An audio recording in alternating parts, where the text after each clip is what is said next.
Thanks, Handel. We start tonight's regional roundup with news coming out of Venezuela. Anti-government protesters and law enforcement officers clashed in Caracas on Tuesday after Venezuelan opposition leader Juan Guaido appeared alongside soldiers at a military base and called for the population to rise up against the president.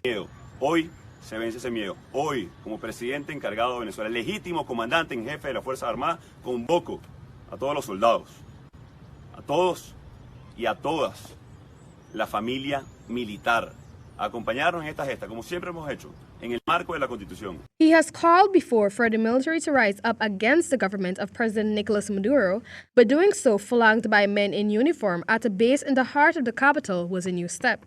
With few exceptions, the military has so far protected Mr. Maduro.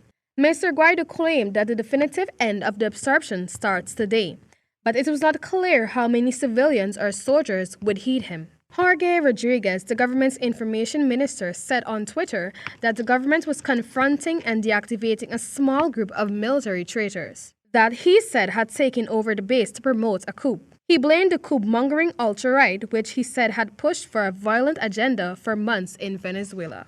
Speaking to reporters near the airstrip, Mr. Guaido said that a wide swath of military now backs him, including top commanders, but he declined to release their names. There are generals, there are lieutenant colonels, there are majors, there are colonels.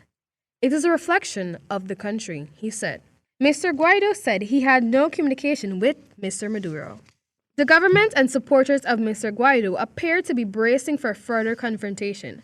Pro-government armed groups and protesters had encircled Mr. Maduro's presidential palace by mid-morning. In other parts of the city, National Guard soldiers and policemen fought against anti-government protesters who were beginning to assemble for a protest in the response to Mr. Guaido's call. Witnesses said tear gas canisters could be seen detonating near the military base. Videos posted on social media showed a crowd of protesters approaching the air base waving Venezuelan flags. Battered by mismanagement, American sanctions, and corruption, the Venezuelan economy has been in steep decline since 2014. Millions of people have immigrated, and roughly 30 million who remained are plagued by hyperinflation and shortages of medicines, food, electricity, and jobs.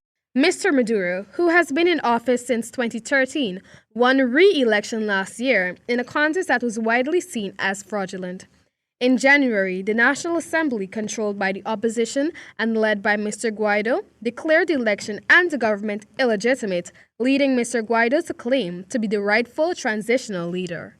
More than 50 countries, including the United States and most of its close allies, recognize him as Venezuela's legitimate leader. A central pillar of Mr. Guaido's strategy has been luring the military to his side, and a number of officers have defected. But that has never amounted to enough for a full-scale uprising against Mr. Maduro. In January, shortly before Mr. Guaido declared himself president, members of the National Guard pledged alliance to him at a base in Caracas. The government stormed the base and arrested some of the soldiers. One of the soldiers later appeared in a Colombian border seeking asylum, where he joined several thousands of rank-and-file soldiers who had defected.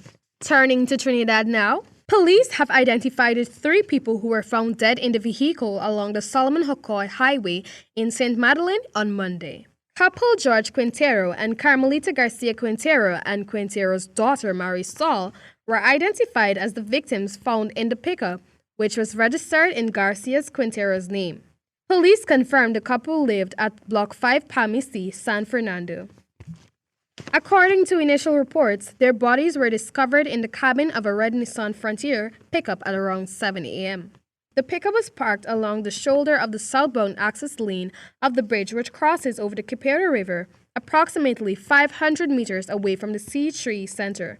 So far, it is believed that the 3 victims were shot by an attacker or attackers outside the vehicle, as there were bullet holes which appeared to enter through the vehicle windscreen.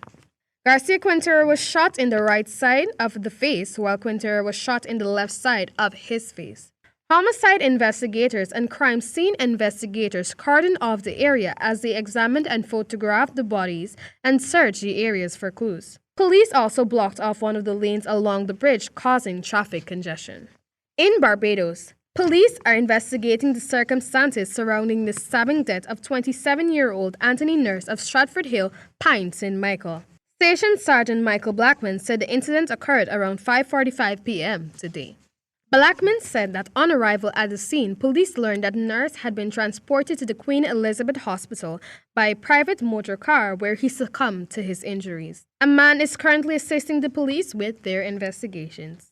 And finally, after the passage of Hurricane Matthew, the Bahamas has announced the reopening of all airports across the country. The announcement was made on Saturday by the country's Department of Civil Aviation and in consultation with the Bahamian Department of Meteorology. The country is still recovering from the massive storm, with blackouts across much of the country and a trail of destruction from flooding and rain. Several islands received significant damage, including parts of Andros and Grand Bahama. And that's all in regional news for tonight. Thanks for watching. I am Amel Griffith.